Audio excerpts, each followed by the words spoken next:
과거 한반도에 살았던 사람들은 유전적으로 외형적으로 우리와 얼마나 비슷했을까요?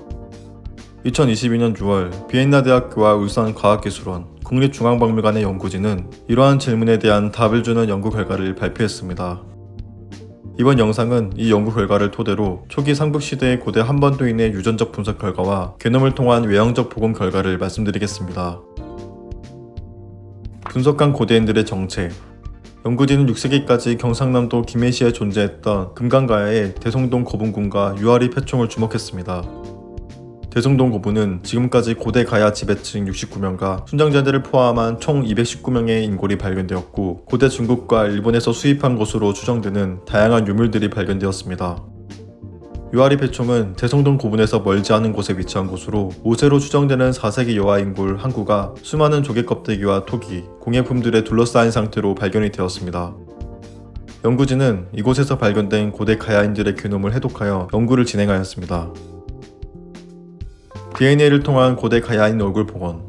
지금까진 발굴된 두개골을 기준으로 추측된 성별과 나이대의 평균적인 얼굴 근육량, 피부 지방층 두께 등을 고려하여 얼굴을 복원하는 것이 정석적인 방법이었습니다. 한국도 이 방식을 사용하여 여러 고대 한반도인의 얼굴을 복원하였는데, 대표적으로 2009년에 복원된 창녕의 가야소녀와 2019년에 복원된 경산의 압독국 영상이 있습니다.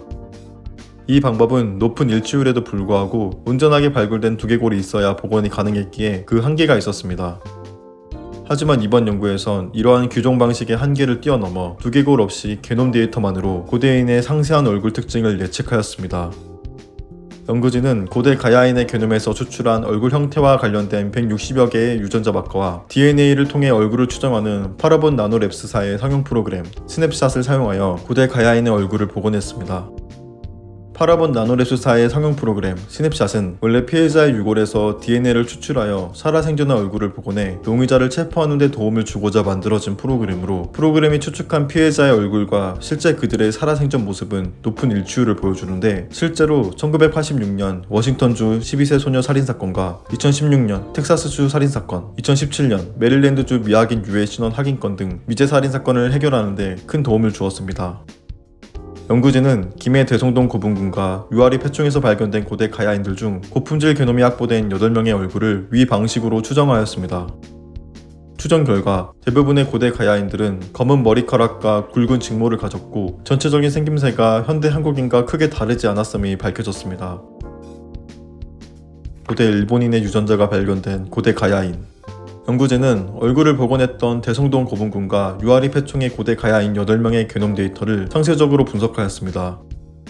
우선 고고학적 발굴 결과 이 고대 가야인 8명 중 6명은 순장당한 피지배층, 2명은 지배층 계급이었고 8명 중 3명은 남성, 5명은 여성이었으며 8명 중 1명은 어린아이라는 사실이 밝혀졌습니다.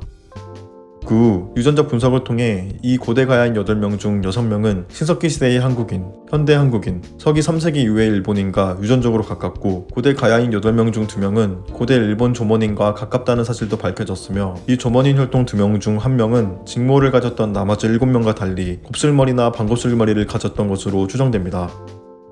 조mon인은 현대의 동아시아인과 유전적으로 차이가 있는 수렵, 채집 생활을 했던 일본 열도 토착민으로, 야요이인들이 벼농사를 가지고 일본 열도에 온 후 그 수가 급격하게 줄어들었고, 현재는 현대 일본인의 약 9%만이 조mon인 계통입니다. 현대인을 기준으로는 고대 가야인 8명 중 6명은 현대 한국인과 가장 가깝고, 고대 가야인 8명 중 2명은 현대 일본 유쿠인과 가장 가깝습니다. 또한 현대 한국인과 유전적으로 가까운 6명 중 1명은 지배층 계급, 5명은 피지배층 계급이고, 고대 일본 조mon인과 유전적으로 가까운 2명 중 1명은 지배층 계급, 1명은 피지배층 계급인 것으로 볼 때 혈통에 따른 사회 계급의 차이는 없었던 것으로 추측됩니다. 특이한 점은 현대 한국인과 유전적으로 가까운 고대 가야인 중 지배층 계급 남성의 모계 혈통이 러시아 프리모르스키에서 발견된 고대 인골의 모계 혈통과 동일했다는 점입니다. 프리모르스키에서 발견된 고대인들과 유전적으로 가장 가까운 현대인은 아무르강 하류에 사는 울치족으로 만년 전부터 이 지역에 살았던 것으로 추정되고, 현재는 2010년 러시아 인구 조사 기준으로 2765명만 살고 있는 소수민족입니다. 연구진은 이러한 결과를 통해 고대 한반도인의 유전적 다양성은 지금보다 더 컸으나 삼국시대 이후에 상대적인 유전적 고립으로 인해 이러한 조몬 계열통이 사라진 것으로 추정합니다. 또한 금강가야의 문헌 기록, 고고학적 발굴 결과 모두 일본과의 교류가 매우 활발했던 것으로 나타났기에 가야인에게서 발견된 조mon계 혈통은 크게 놀라운 것이 아니라고 말합니다.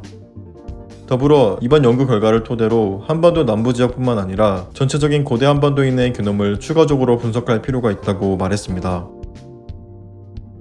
드디어 이루어지고 있는 고대 한반도인의 근엄 분석.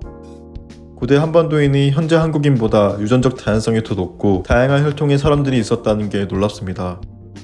고고학적으로 보존 및 발굴이 잘 되고 있는 한반도 남부뿐만 아니라 나머지 지역에서도 이러한 고대 한반도인에 대한 근엄 분석이 이루어져 비밀에 쌓여있는 한국 고대사가 조금이라도 밝혀졌으면 좋겠습니다. 영상 재밌게 보셨다면 좋아요와 구독, 알림 설정 부탁드리며 더 재미있고 유익한 영상으로 찾아뵙겠습니다. 감사합니다.